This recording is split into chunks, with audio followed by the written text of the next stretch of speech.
Hicieron datos a través de lo que es el Observatorio de la Deuda Social de la Universidad Católica Argentina, que son datos de pobreza, que son mediciones propias que hace la UCA, anticipándose, por supuesto, a las mediciones del INDEC, que además son con periodos más largos. 57% es lo que estima la UCA que tiene hoy la Argentina de nivel de pobreza.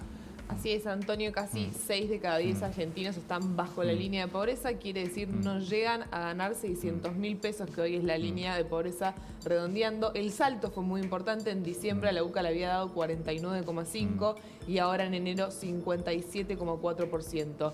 Desde 2004 no había un valor tan alto, en 2004 había sido 54,6% de la pobreza, así que superamos el valor de 2004 cuando se estaba saliendo de una crisis. Una de las cosas que remarca Agustín Salvia, director de la UCA, del Observatorio de la Deuda Social, en el informe, es que en ese momento estábamos saliendo de una crisis y lo que dice Agustín Salvia es ahora no sabemos si estamos entrando, se vienen meses muy recesivos. Una cosa importante, ¿qué va a pasar en los próximos meses? ¿De qué depende? Depende mucho más de la dinámica precios-salarios de que desacelere la inflación. Que desacelere la inflación es condición necesaria, pero no suficiente. Es lo que venimos hablando recién. Los precios están carísimos en dólares. La Argentina se encareció mucho en los últimos meses, pero los salarios no se mueven, no siguen el mismo ritmo. Entonces, claramente que desacelere la inflación es muy importante, pero que los salarios acompañen también. O sea que no termino de entender esta disparada de precios en dólares en la Argentina. Porque no es un tema de aumento de costos. Obviamente en algunos puntos lo tenés, te van a subir las tarifas eléctricas, te sube el combustible, pero los aumentos venían de antes incluso. Es decir, el nivel de precios de la Argentina es una cosa inédita. Si uno entiende, después de la devaluación quizás los importados pueden encontrar alguna razón, pero el litro de leche que vimos la semana pasada, yo este fin de semana viajé a Uruguay, está casi lo mismo en Uruguay que en Argentina el litro de leche. En España está más barata. Sí. En España está más barato, con la producción nacional que tenemos. Ahí es incomprensible. En general siempre hacíamos esa comparación con la ropa, que es con la vestimenta, que es realmente siempre en Argentina estuvo fuera de competencia. Sí, completa. Hoy ya no es solo la vestimenta. Hoy es un restaurante, el supermercado. Sí, pero no solo Uruguay. Estoy diciendo Uruguay, casi toda Europa. Creo que en breve, no tengo números, también vamos a estar muy cerca de Estados Unidos, que estaba mucho más caro en dólares que la Argentina. Porque los alimentos en Estados Unidos subieron y mucho. Muchísimo. Y la verdad que vos ibas al supermercado en Estados Unidos y notabas la suba de todos los productos. Bueno, ese 10 y pico de inflación que tuvo Estados Unidos cuando tuvo el fogonazo, que ahí sí fue fogonazo porque enseguida volvió inmediatamente a su lugar, se vio inmediatamente las góndolas, hizo que Estados Unidos fuera más caro para todo el mundo. Ahora, el problema es que Argentina, con su impresionante suba con la que ustedes están relatando, le ganó a eso también. Le ganó a la inflación americana y le ganó a nuestra devaluación. Contestó Milei, en realidad Milei escribe un tuit sobre este pronóstico que da, o esta proyección que da la UCA, insisto, en un análisis que hace todos los años y todos los meses. Me parece que la UCA va todos los meses con esto, sí. La verdadera herencia del modelo de la casta, y tenés el Sí, la verdadera herencia del modelo de la casta. 6 de cada 10 argentinos son pobres. La destrucción de los últimos 100 años no tiene parangón en la historia de Occidente. Los políticos tienen que entender que la gente votó un cambio y que nosotros vamos a dar la vida para llevarlo a cabo. Esto fue Milei el fin de semana. Hoy, en el día de su cumpleaños además, se despertó temprano. Y también publica un tuit Cristina Fernández, donde te muestra. Yo creo que acá lo que es impactante, obviamente Cristina Fernández no se hace cargo absolutamente nada de lo suyo, como siempre pasa, pero lo que es increíble es ver la curva de pobreza. Es decir, esto no pasa en ningún país del mundo. Vos no podés en 20 años venir de 54, bajar a 25 y volver a 54. Es una cosa... te muestra, me parece, o es la radiografía de una clase dirigente que ha destruido la Argentina. La ha destruido, porque para vos tener esta curva de 54, 25, 54, imagínate todo lo que vas dejando en el camino. A todo esto también tenés que agregarle que esos 24, 25, 26, en toda una etapa de la Argentina no tenías medición de la inflación. Preferían no publicarla.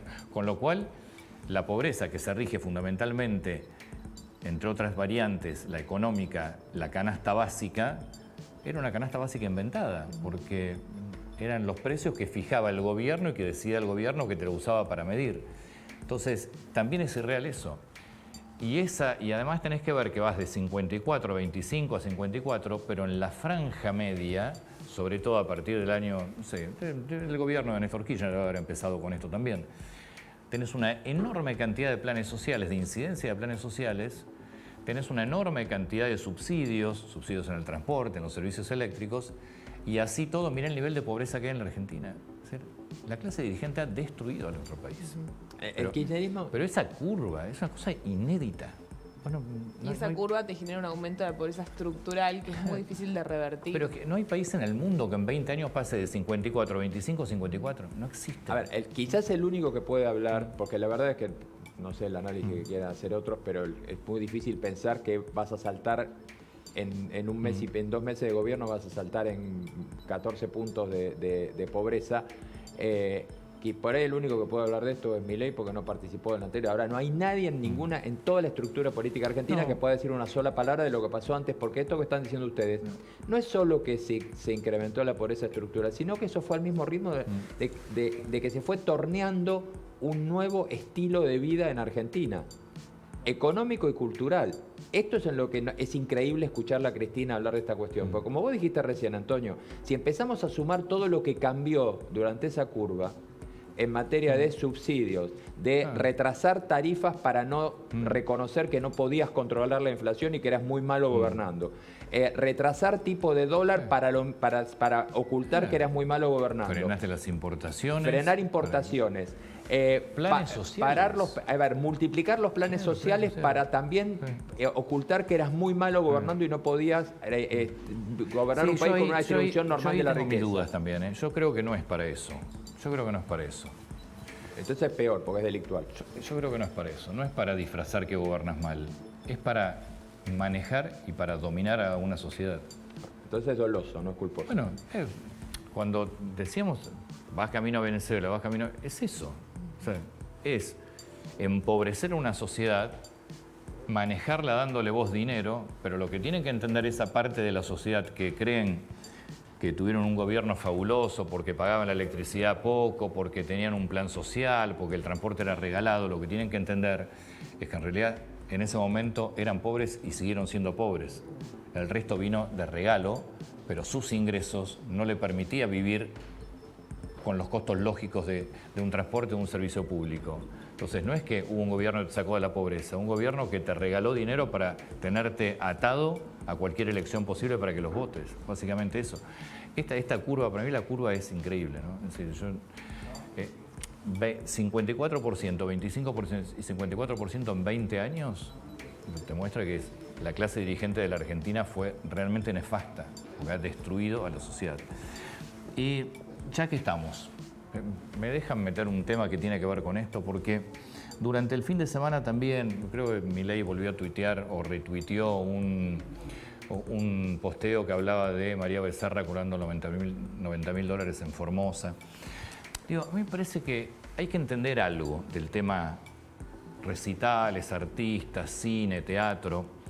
Primero no pasa por el artista que lo cobra. Porque a ver, si hablas de María Becerra o hablas de Lali Espósito, claramente no necesitan de un pago de un gobierno provincial o de un municipio, te llenan estadios. Digo, Lali Espósito fue creo que la primera mujer en llenar un estadio. No necesitan claramente de eso. Ahora, la política sí necesita de artistas populares para hacer política. Al menos esta clase de política que ha llevado a la Argentina a la destrucción. Y acá es donde yo creo que deberían en todo caso repensar los artistas que se prestan a eso, que no necesitan ese dinero porque lo generan de forma privada siempre y mucho más, que tal vez si les gusta esa clase de política, que es lógico y es válido, tendría todavía mucho más validez el apoyo a esos gobiernos sin siquiera participar de recitales o de actos armados por los gobiernos. Pero igual esto es en cada uno. Yo me quiero enfocar en lo que hace la política, no lo que cobran los artistas o los que aceptan hacerlo, lo que hace la política. Está claro que la política hace un uso enorme, como lo hicieron lamentablemente muchos gobiernos de los peores de la historia, hacen uso político de los artistas.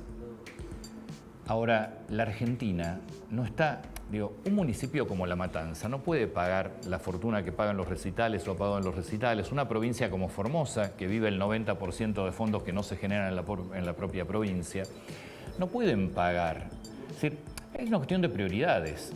Vos no podés aceptar que un municipio que tiene el 50 y tantos % de pobres, donde el 90% del municipio debe tener calles de tierra, no debe tener alumbrado público, y mucho menos, ni hablar, no tiene cloacas, por supuesto, no puede pagar una fortuna a un recital porque lo está haciendo para hacer política. Eso es campaña política.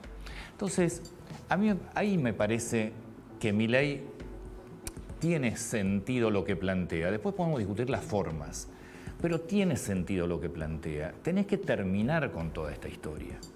Digo, de una vez por todas, hay que terminar con el mal uso de la política. Recién veníamos, la tarjeta sube. No, porque acá la empresa full carga. ¿Cómo la empresa full carga? Todo es un negocio en la política argentina. Arman una tarjeta. ¿Saben cómo se desarma? Como decimos siempre lo de la tarjeta. Liberar el pago, que sea con tarjeta de débito, crédito, con QR. Pero no, en todo hay un negocio. Entonces, la tarjeta sube, tiene 1000 empleados, sube servicios del Nación Servicios, para una tarjeta que no funciona, que no hay gente, que no hay tarjeta, no hay plásticos, y encima aparece una segunda empresa que hace la carga para los negocios, donde además tampoco tienen carga. Entonces, todo es un negocio. Y lamentablemente han querido utilizar a la cultura como una herramienta política, como han hecho muchos gobiernos nefastos de la historia del mundo. Digo, el Estado argentino, por nuestra Constitución, tiene 4 funciones básicas: seguridad, salud, educación y justicia. Educación no es pagar recitales, no es organizar recitales, no es pagarle una fortuna a un artista, no es bancar películas que después no las ve nadie, no es bancar series de televisión que no las ve nadie, no es bancar una película que si las ve la ganancia se la lleva el productor y no el Inca o quien fuera, el instituto que fuera. La verdad que eso no es educación. La educación es tener docentes muy bien pagos, buenas escuelas, todos los insumos necesarios, la mayor cantidad de escolaridad. Eso es educación. Entonces, no nos quieran confundir, no nos quieran confundir la propaganda política con la cultura o con la educación.